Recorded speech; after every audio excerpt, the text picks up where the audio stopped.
राजधानी पटना में over speeding camera लगाया गया है, क्योंकि जहां पर ज्यादा दुर्घटनाएं घटती थी उस क्षेत्र को पूरी तरीके से ट्रैफिक के द्वारा चुना गया है। चुनने के पश्चात उन जगहों पर ओवर स्पीडिंग कैमरा लगाया गया है। आप साफ तरीके से देख सकते हैं कि अभी हम जेपी गंगा पथ पे मौजूद है और यहाँ पे ओवर स्पीडिंग कैमरा लगाया गया है।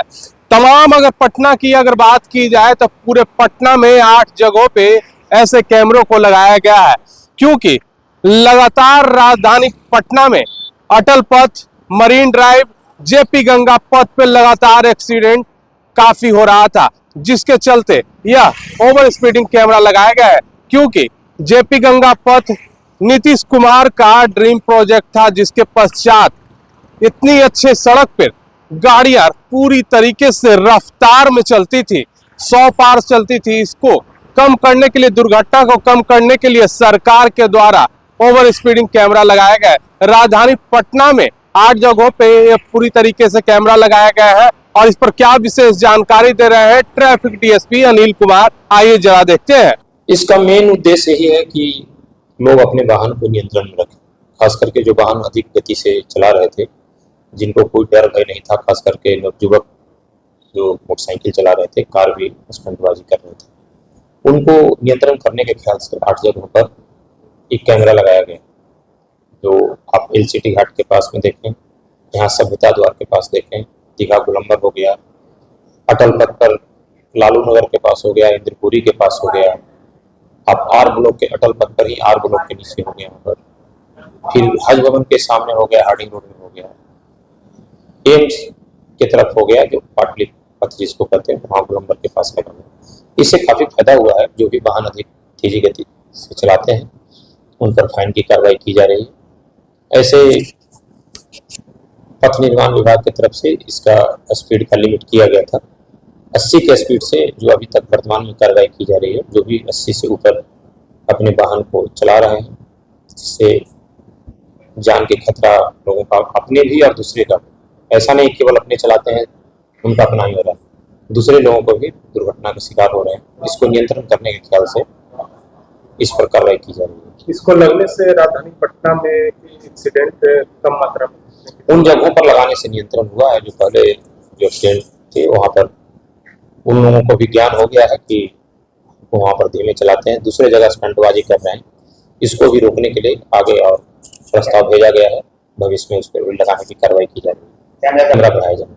आम लोगों से क्या, सभी लोगों से ही अपील करेंगे, हम बाध्य नहीं कर रहे हैं किसी को, लेकिन अपनी जिंदगी को सुरक्षित रखने के ख्याल से उनके वाहन अपने नियंत्रण में रखें, अति उत्साह में वाहन को न चलाएं, अपना और दूसरे के नुकसान नहीं पहुंचाएं। हम सभी से ही अपील करेंगे कि उनका जीवन और परिवार का जीवन सुखमय हो। घर से लोग बाहर निकलते हैं, हम सभी के, हमारे हो, आपके हो, चाहे किसी के भी, घर के हर मेंबर जब तक परिवार का सदस्य नहीं लौटता है, लोग इंतजार करते रहते हैं।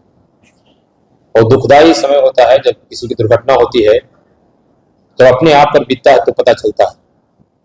इसलिए जो घर के परिवार, हमारे माँ बाप, बच्चे इंतजार करते रहते हैं, उनकी खुशहाली के लिए हम सभी से पुनः यह अनुरोध करेंगे कि वाहन को नियंत्रण में चलाएं, ताकि कोई दुर्घटना नहीं हो और अपना नुकसान भी नहीं हो और दूसरे का भी नुकसान नहीं हो। तो जाहिर सी बात है कि ट्रैफिक डीएसपी अनिल कुमार ने साफ तरीके से बताया है कि राजधानी पटना में एक्सीडेंट के मामले काफी बढ़ चुके थे। बढ़ने के पश्चात काफी चिंताजनक यह विषय बन चुका था, जिसको लेकर के राजधानी पटना में काफी ज्यादा घटनाएं घट रही थी ओवर स्पीडिंग के कारण, जिसके पश्चात ट्रैफिक के द्वारा एक निर्णय लिया जाता है। उस निर्णय के पश्चात इस ट्रायल बेसिस में 8 जगहों पे कैमरा लगाया गया है, जहां पर कि ज्यादा राजधानी पटना में एक्सीडेंट हुआ करता था। उन जगहों को चिन्हित करके ओवर स्पीडिंग कैमरा लगाया गया है और खास तौर से जिला प्रशासन के द्वारा यह हिदायत भी दी जा रही है कि स्पीड लिमिट में चलाएं, 80 के अंदर चलाएं। अगर इस ओवर स्पीडिंग कैमरे के मदद से अगर हम बात करें तो 80 से ऊपर अगर आप चलिएगा तो आपके मोबाइल पर ई चालान भी आएगा। तो अगर जेपी गंगा पथ, अटल पथ और मरीन ड्राइव और राजधानी में कई जगहों पे लगाया गया है कैमरा, तो 80 से ऊपर चलने का प्रयास न करें, नहीं तो आपके मोबाइल पर ही चालान पहुंच जाएगा, जिससे बचने के लिए आपको सुरक्षित तरीके से वाहन को चलाना होगा। पटना से NBC 24 के लिए अजय शर्मा की रिपोर्ट।